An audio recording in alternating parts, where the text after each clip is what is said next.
queridos, obrigado por você mais uma vez aqui, que Deus te abençoe ricamente. Ei, não tô vendo teus comentários lá, hein? Me ajuda nos comentários do vídeo aí, vamos repassar para várias pessoas. Você tem entendido? Você entendeu o que é ser cheio do Espírito Santo? Você consegue compreender agora a importância de ser cheios do Espírito Santo?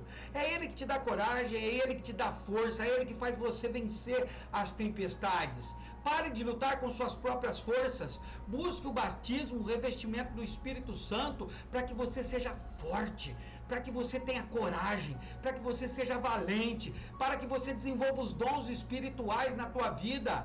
Creia que os frutos do Espírito Santo estão querendo povoar a tua vida. Vamos lá então? Próxima lição. Hoje é uma lição pequena, mas nós vamos estudar um textinho aí, vamos ler um texto aí, tá? Para que a gente possa aprender um pouquinho mais.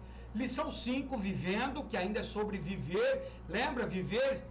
Aquele que morre para o mundo renasce para Cristo. Quem está em Cristo, nova criatura é. Segundo tópico dessa lição 5, vivendo uma vida nova no lar. Isso é muito importante. Eu já ouvi muitos boatos, histórias de que a pessoa é duas faces. Na igreja ela é um santo e em casa ela é o diabo. Queridos, não pode acontecer isso. Uma pessoa cheia do Espírito Santo, uma pessoa que aceitou Jesus como Senhor, Salvador na tua vida, ele tem que ser da mesma forma que ele é na igreja, ele tem que ser em casa, ele tem que ser no trabalho, ele tem que ser no cotidiano. Nós precisamos entender isso, porque senão essa máscara vai cair. Se você dentro da igreja é um santo, mas em casa é um demônio, essa máscara vai cair. Por isso que quando eu aceito Jesus, quando eu sou cheio do Espírito Santo, os frutos de mim não são falsos. Eu não sou hipócrita. Da mesma maneira que eu sou na igreja, eu tenho que ser em casa. Vamos lá então, estudando um pouquinho sobre vivendo uma nova vida no lar. E não é fácil, hein? Não é fácil. Vamos lá, 5.2, vivendo uma nova vida no lar. A família é a base do lar. O casamento é a instituição de Deus para o homem. Olha o que Deus diz em Gênesis 2, versículo 18.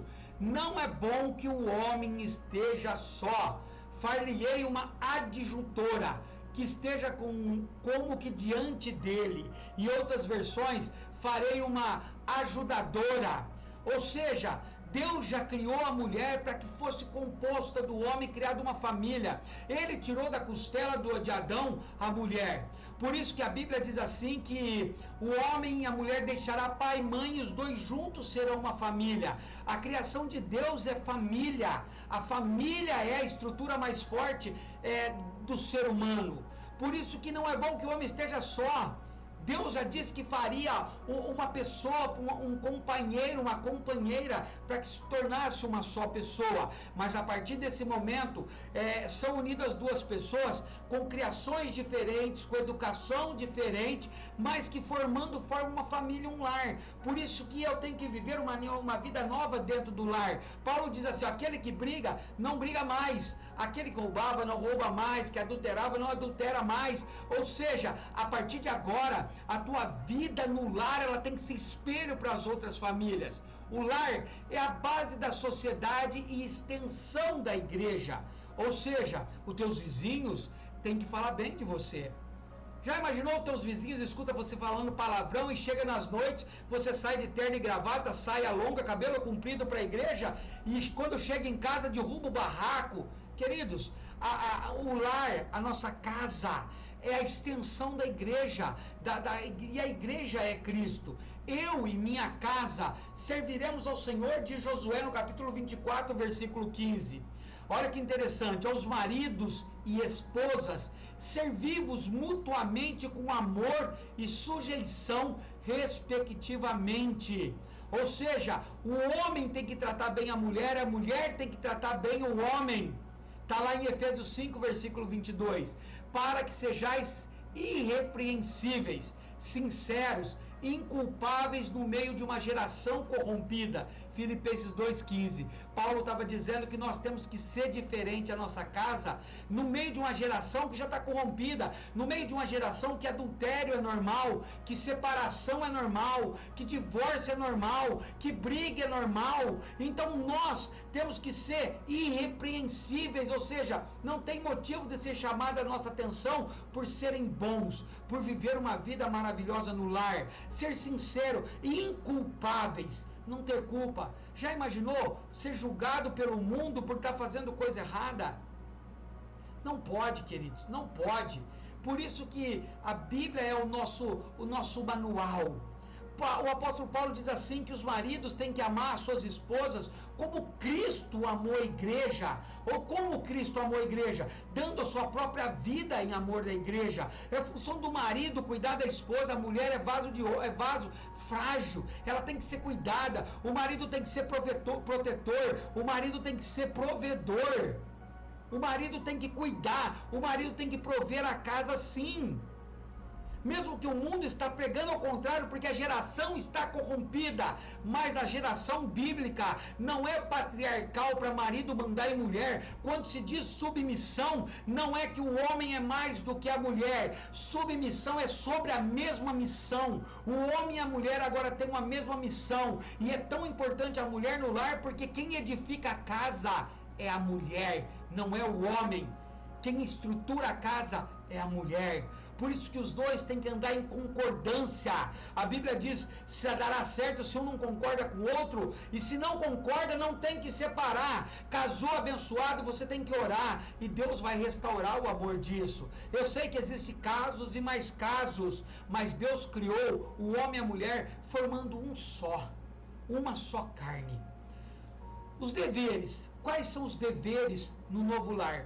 Paulo, quando vai ensinar para Timóteo, que Timóteo ia se tornando um pastor e ele queria ensinar, e ele escreve o capítulo 3, dando alguns ensinamentos que eu quero ler com vocês, o capítulo 3, ó.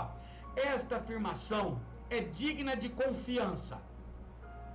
Se alguém deseja ser bispo, ou seja, se alguém deseja ser um líder espiritual, um sacerdote, deseja uma nobre função.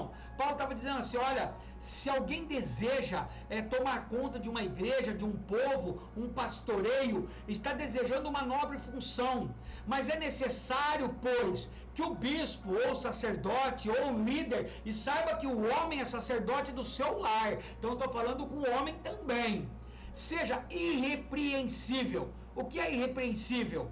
Que não tenha repreensão, que não faça coisas erradas, que a mulher não tenha que chegar nele e falar assim, ei, olha o que você está fazendo, você é crente, olha o que você está fazendo, você aceitou Jesus.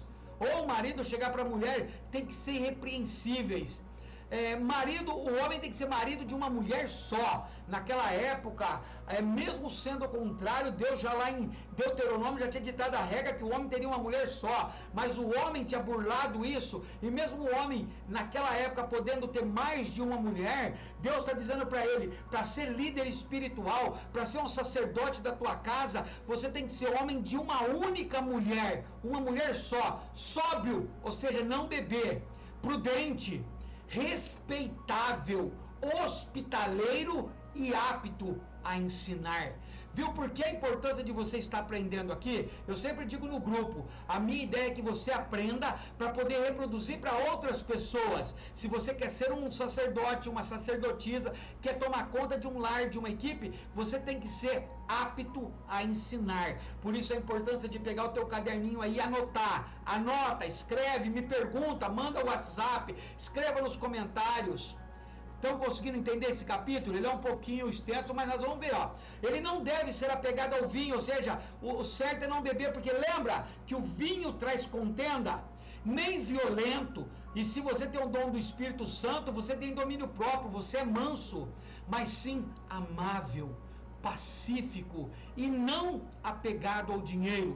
Jesus já disse que o dinheiro é a raiz dos males. É impossível você servir a Deus e ao dinheiro, a Deus e a mamon ao mesmo tempo. Então aqui ele está dando características de um verdadeiro adorador, de um homem ou de uma mulher que querem firmar um ministério com Deus. Não bebe, não seja violento, mas seja amigável, amável, pacífico e não apegado ao dinheiro, pacífico que traz paz aonde você vai, não contenda, fofoca, briga.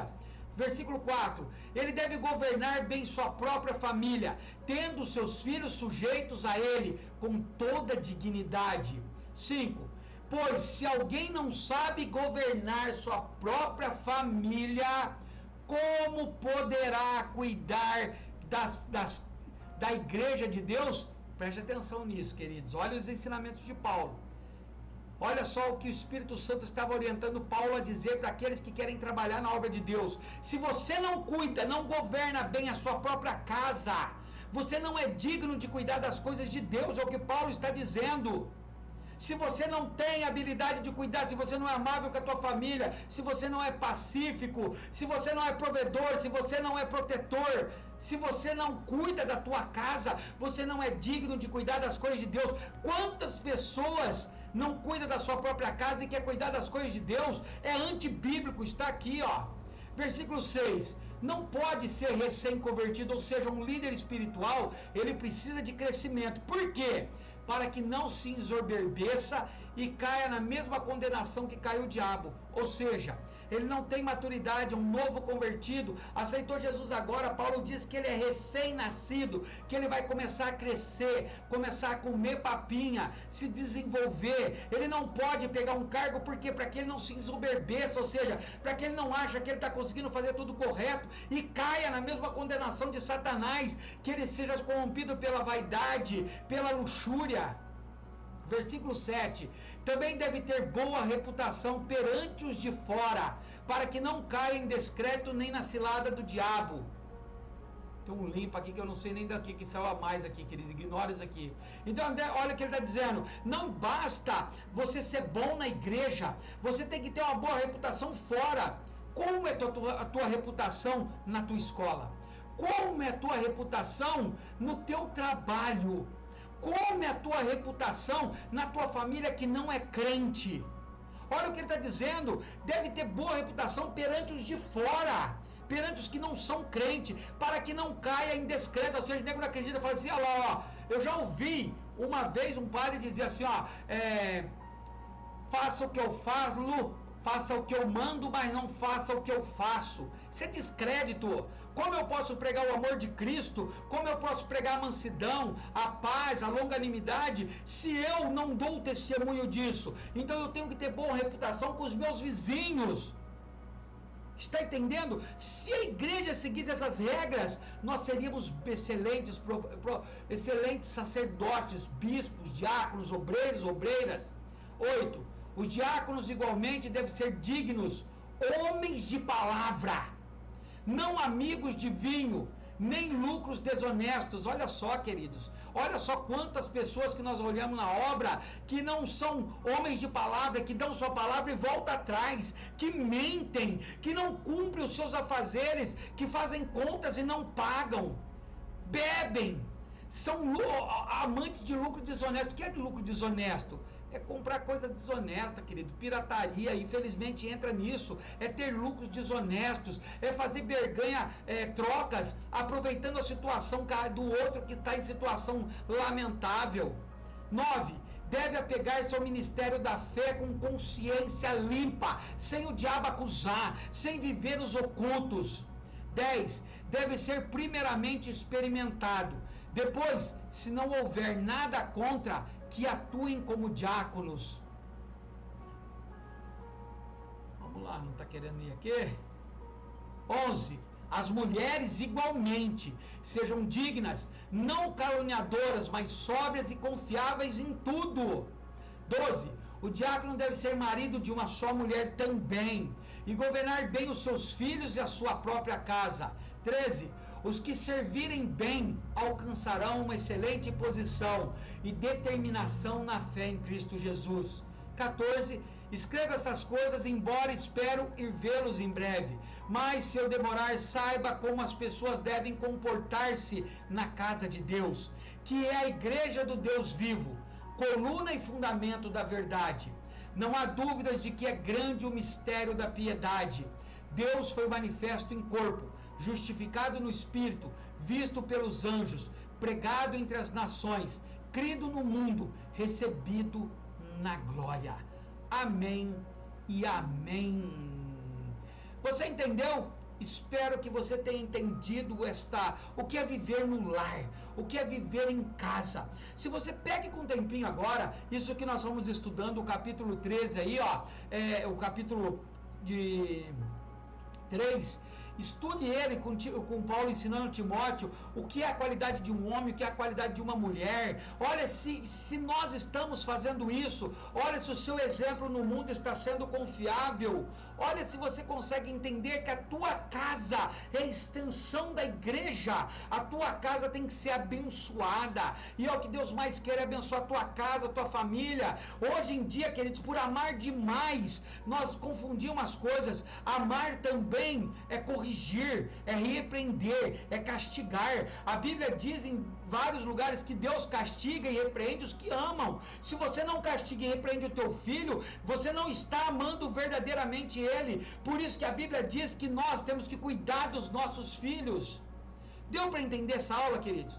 Vou ficar por aqui para que ela não estenda um pouquinho. Nós ainda temos 2 aulas aí vivendo ainda sobre viver. Espero que você esteja entendendo. Comenta para mim aí. Espero você na próxima aula. Deus te abençoe.